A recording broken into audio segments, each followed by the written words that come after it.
आणि आज पुन्हा एकदा पेट्रोल आणि डिझेलच्या दरामध्ये वाढ करण्यात आली आहे। पेट्रोल प्रति लिटर 87 पैशांनी तर डिझेल प्रति लिटर 91 पैशांनी महागलंय।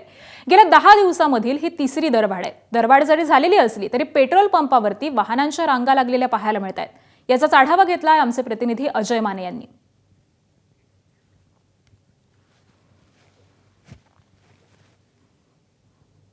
मध्य पूर्व देशांमध्ये सुरू असलेल्या तणावामुळे त्याचा फटका जो आहे तो थेट इंधनाला बसत आहे आणि त्याच्यामुळे इंधनाचे दरवाढ जे ते मागच्या 10 दिवसांपासून सुरूच आहेत।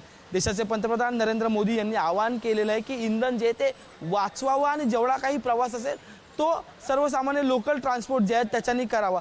त्याच पार्श्वभूमीवर आज पुन्हा एकदा पेट्रोल आणि डिझेलच्या भावांमध्ये दरवाढ जे ती झालेले सध्याचे हे नवे दर जे ते आपण या ठिकाणी पाहू शकतो।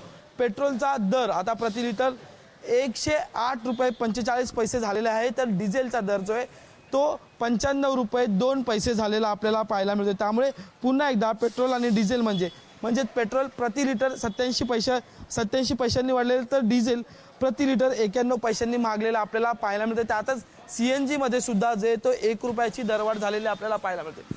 जरी भाववाढ दरवाढ झालेली आहे तरीही पेट्रोल पंपावर त्याच मोठ्या प्रमाणात जी ती गर्दी आपल्याला पाहायला मिळते, कारण की मुंबईकरांचं संपूर्ण जीवन जे दिनक्रम जो आहे तो एकंदरीत कामाची लगबग ही सगळी सुरू झालेली आपल्याला पाहायला मिळते। आणि त्याच पार्श्वभूमीवर आता पुन्हा एकदा पेट्रोल पंपाच्या रांगा आपल्याला लागलेला पाहायला मिळतात।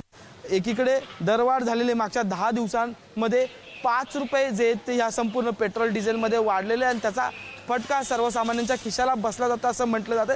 तर दुसरीकडे नागरिकांच्या अशा प्रतिक्रिया आहेत की ही दरवाढ जी ती देशांमध्ये सुरू असलेल्या युद्धांमुळे सुरू आहे, पण काही देशांना तर इंधनच मिळत नाही। त्यामुळे जे आपल्याला ॲटलिस्ट जीवनमान सुरू राहण्यासाठी दिनक्रम सुरू राहण्यासाठी पेट्रोल तरी आहे। आता जर आपण पाहिलं सकाळपासूनच पेट्रोल पंपावर जे नागरिकांची लगबग आणि रांगा असलेल्या आपल्याला पाहायला मिळतात। दुचाकी असो 4 चाकी असो, ज्या मुंबईची काली पिली म्हणून अशी ओळख आहे ती टॅक्सी सुद्धा त्यांच्यासुद्धा मोठी गर्दी आपल्याला पाहायला मिळते। पण विशेष बाब म्हणजे की पेट्रोलच्या दर भावांमध्ये म्हणजेच पेट्रोलचे दर 87 पैशांनी वाढलेले आहेत आणि डिझेलचे दर 91 पैशांनी जे ते वाढलेले आपल्याला पाहायला मिळतात। व्हिडिओ जर्नलिस्ट मनोज जयस्वाल, मी अजय माने, एबीपी माझा मुंबई।